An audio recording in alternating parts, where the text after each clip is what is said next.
Thank you so much for joining us today on HelloLIFE. We're excited and pleased to be joined today by Dr. Greg Hairston. And Dr. Greg has been with Pine Belt Chiropractic and has treated people with back problems and helping to prevent pain for over 18 years. Dr. Greg, thank you so much for joining us. Thank you. Dr. Hairston, I kind of want to just jump into a question here. And I want to discuss what has been ranked as the most burdensome condition facing adults today, which is lower back pain. And is it true that over 80% of adults will suffer from lower back pain during their lifetime? That is a correct statistic there. 8 out of 10 people will have some type of lower back pain in their lifetime, and some even catastrophic back pain. Yep, and so like at any given moment, 1 in 4 is suffering as we speak. That is correct, that's right. I guess one thing to consider with back pain is it affects your ability to move, to work, and to play. For an example, you can go to school with allergies, you can go to work with a common cold, but with back pain, it impairs your ability just to get out of bed. And for most of us, that's an opportunity to go out and work and to provide for your family.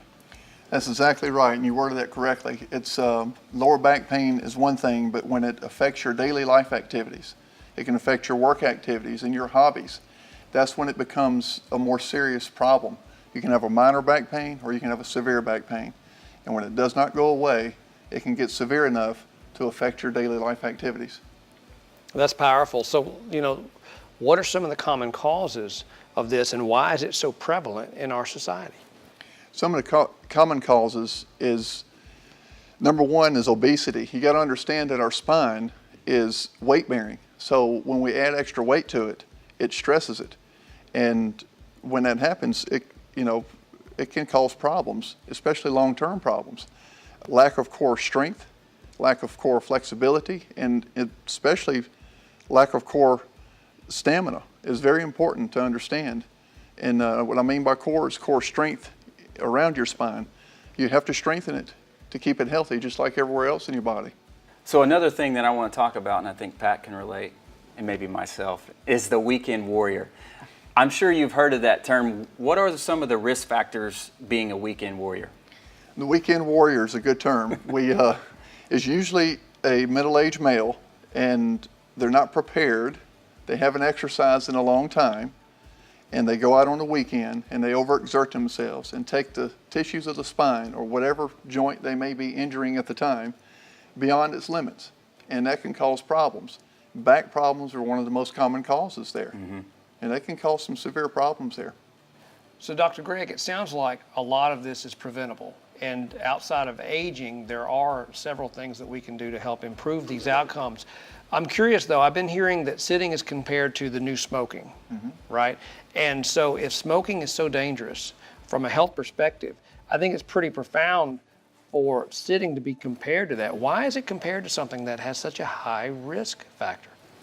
Probably because the statistics out there indicate that, like we said, 8 out of 10 people will have a lower back problem. And the reason it can be compared to smoking is because our society has pretty much conditioned us to where we're now behind a computer. We're more sedentary at work. We're sitting down most of the time at work for a lot of people. And what that happens is it takes the body over a period of time. It takes the body through something called a deconditioning syndrome. And your core strength literally will weaken. It increases the incidence of obesity.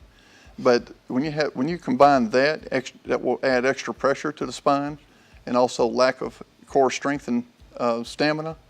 That's not really a good thing. Another thing that people don't realize is when you're sitting for a long period of time, you load your disc more than when you're standing.